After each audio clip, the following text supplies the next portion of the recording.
everybody, welcome into the show tonight. I'm Brian Keating alongside Hannah Hoover. It is time for Crashing the Boards. Let's do it. It's been too long. We keep saying that, but we are back to back now. It's just going to be you and me on the Sundays. You know, we've had the holidays, we've had some vacation time, but now we're ready to settle back there in. You go. And I think talk about this Oklahoma City Thunder team, which is historic in a lot of ways that the season that they're having. They are remarkable. And they were back at home tonight against the Brooklyn Nets. Roll the highlights because they were outstanding. And you just can't say enough, Hannah, about Shai Gilgeous-Alexander. I mean, this guy is spectacular. He had 27 points tonight. This game was basically over in the first quarter. They led it by 20 after one. They led it by 20 at halftime. And how do you guard that? What do you do with that? The handle, the step back, the three. He is special. The Thunder win it 127-101. One other note about the game tonight because of the win. The Thunder and Mark Daigneault clinches his spot as the head coach of the All-Star team, which is very cool. Will be the first time in his career, and he talked after the game. Yeah, an honor. Huge thank you to all the people that are behind the scenes on that in the organization that work with the players, not only this season but in previous seasons. Obviously, this has been a build, and a lot of people have their fingerprints on that, and so a huge thank you to them. Well, he's done a special job. You know, the coach of the Blue and then the Oklahoma City Thunder, and a young team that is now just a juggernaut. What did you think of Oklahoma City tonight? Well, they are just that team. You know, at the beginning of a season, you know they're going to be good. They had a great run last year, but you never really know. And I think congrats, first off, to the head coach there. Yeah. That's Very awesome. deserving. That's very so deserving. awesome. But it also speaks to just how talented he is as a coach, because in order to fit all these pieces together and have so many variations, so many rotations, week in, week out with injuries and day to day, you talk about Shai not being in the game against the Mavs. You know, J-Dub not in the game today. So it's just a lot of variations, and the fact that they still are consistent, can be aggressive and go win games and be ahead, like you said, 20 points in our first quarter is very, very impressive. You know, I think the most impressive thing for me, and he's done a great job, he's instilled kind of a mindset, and it's cliche and it's very Thundery just to go, we just play every game and all that. I mean, that's very, but they do. They play every game, and there's just, they don't have nights off. And we've seen that. Of the good teams we've had around here, there'd be a lot of nights where Kevin and Russ just kind of going through the motions, and you think, why would they lose to the worst team? And this team doesn't do that, and it's special. But you know, I talked about SGA. SGA is an artist. You know, he is Picasso and Michelangelo and Da Vinci. It's not. I mean, he is. High praise, but it's well deserved. When you just watch him play, it is artistry on the floor. It's not power. It's not just his physical attributes, and this is not to take anything away from LeBron, but you watch LeBron play. He is just powerful. He's the biggest man. Shai is an artist the way he plays. He is spectacular, man. Number one in the league in scoring at almost 32 points a game. Number two in the league in steals at 2 a game. Number two in free throw attempts. He just does everything. There is a reason this team has now the second best record in the NBA and a 6.5 game lead in the Western Conference is because SGA is special, and he's going to be an all-star. I want to move on to this all-star conversation, and Shai's going to be an all-star.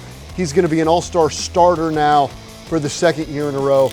He leads the Western Conference guards, I think, going away ahead of Steph Curry and Luka and Kyrie, the Ant-Man down there at fifth. But Shai's going to be an all-star starter, which leads me to our next question, because Shai's going to be an all-star.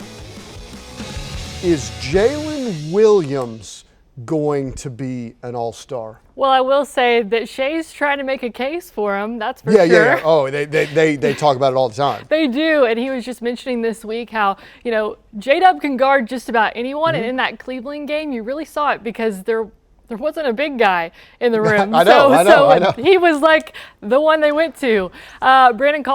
Carlson was in there for a little bit, and he's an undrafted rookie. But at the end of the day, I think J-Dub deserves the praise, and I would say that the MVP of this is gonna be unrelated, but just bear with me. That's okay. The MVP of the league here might just be SGA. I think so, yeah.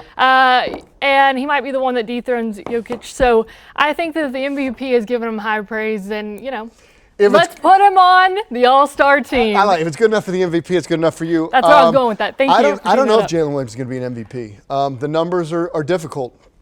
Jalen talks about this. When anybody asks about Shea and the MVP, the one thing that Dub says, he says, watch the games. If you watch the games, Shea's a runaway MVP. What do you, if you watch the games, and for Jalen Williams to be an All-Star, watch the games.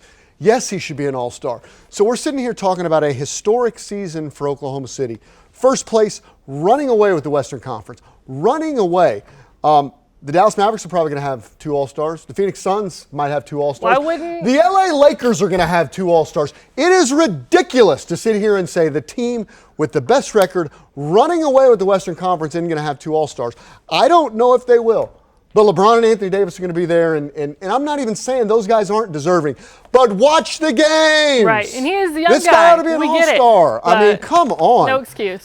There is a reason the Thunder are this good and have been this good. It's not just because Shea is spectacular, and he is. Yeah. But it's because his supporting cast is really good. They're doing this without Chet Holmgren, who, oh, by the way, is probably their second best player. It's because Jalen Williams can do everything. It's one He's of the a reasons. playmaker. He is a playmaker. Yes, he should be an All-Star. Will he be? TBD. I don't know. I know we got to go quickly here, but I got one more question for you. The Thunder lost to the Dallas Mavericks the other night, 106-98. They obviously lost to them in the playoffs last season, and they're 1-2 this season against the Dallas Mavericks. Quickly, do they have a Mavericks problem? The rivalry is real. Yeah, that's all I'm going to say. It is real. It's just that's what it comes down to. I don't think they have a Mavericks problem, but I do think when there's a rivalry, anything can happen. And because they're so close, have all this history in the playoffs, and then here they come to town January 23rd, coming up next week, and maybe it'll be a repeat of what happened with Cleveland on the road and then Cleveland at home. That's what I hope to see. Yeah, I love the rivalry, man. It is awesome. Those two teams, when you watch them play, they hate each other, and it's awesome. It's so scrappy. It is so great. I love it. The Mavs have bragging rights. I don't know if the Thunder have a Mavs problem, but the Mavs certainly have the bragging rights. They beat them in the playoffs last season. The 1-2, I'm less concerned with. Luka Doncic didn't play in 2 of the 3 games. SGA didn't play the other night. Chet Holmgren hadn't played in a couple of those games. So, I mean, we're not really talking about apples to apples. Yeah, it's not. But the Mavericks have beaten them. They have bragging rights. And if you want the bragging rights, you have to go make it happen. I think they're the best 2 teams in the West. And I hope we get to see a playoff series. Duke it out. Whoo, would that be fun? A little rematch redemption. Oh, man, it would be so good. Stay with us on Crashing the Boards, talking college hoops next. Welcome back to the show tonight. Brian Keating alongside Hannah Hoover. We've talked so much about the Oklahoma City Thunder, I think, for good reason, because they are on a historic pace. But there's some pretty good college basketball going around here. And we saw a lot of good hoops over the weekend. Let's start with, I think, the biggest game of the weekend, which was Oklahoma and South Carolina at Lloyd Noble on Saturday. It's the men's game. Jeremiah Fears was outstanding. Oklahoma trying to break a 4-game losing streak, and they do. Jalen Moore had 22 as a win they needed and finally got. They win at 82-62. Let's go to Stillwater and the game with Oklahoma State and Colorado. It's another game the Cowboys, boy, they needed to win in the worst way. Colorado was winless in the Big 12. It was close for a while, and the Cowboys played much better in the second half. They win at 83-73. They pick up their second Big 12 win of the season. And then the 2 women's games I want to get to. Oklahoma had a tough time on the road against South Carolina.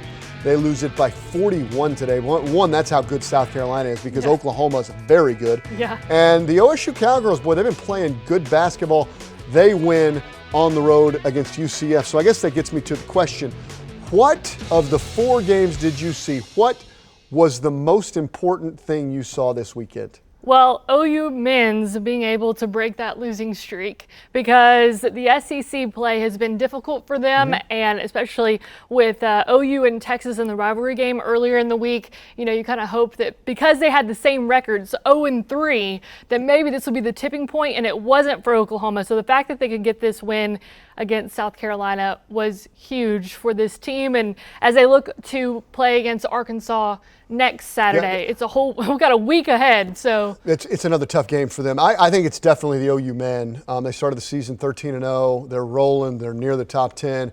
And then it all the wheels started coming off for them. And where they've really struggled is down the stretch in games. They just haven't done all the little things right.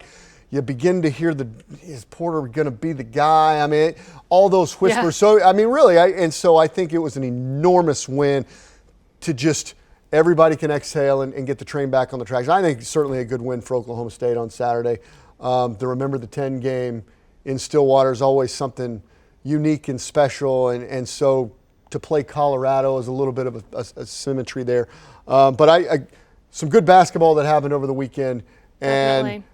And both women's teams, they're ranked, so that's fun. I mean, I know that it wasn't the game that I'm sure Oklahoma wanted, and it was definitely a blowout. But they are number 2 for a reason. South Carolina's got a chance to win the national championship. That's where Oklahoma would like to be, and at least when you play those kinds of games at this point in the season, you get a better understanding of where we are and where we want to get to, because they're Elite Eight kind of good. Yeah. I don't know if they're Final Four good, because South Carolina's Final Four good. But good college hoops and a good weekend for that. Stay with us. One more thing, talking college football and the national championship game coming up tomorrow. When the game starts, we got to do what we've done all year, but probably do it better than we ever have. We're playing for everybody who's pulling to be a Buckeye. We're playing for Buckeye Nation for sure. We're also playing, for each other. College football's biggest stage tomorrow night in Atlanta, Georgia, the national championship game. Ohio State and Notre Dame. Who you got? These were not the 2 teams I would have put in. Me neither. But I do have, I'm going to say Notre Dame. I like Riley Leonard. I like Marcus Freeman. Let's go with them. Ohio State's a big favorite. I don't know. Who do you pull for between Notre Dame and Ohio State? We're from Oklahoma, I just right? hope it's close. See you.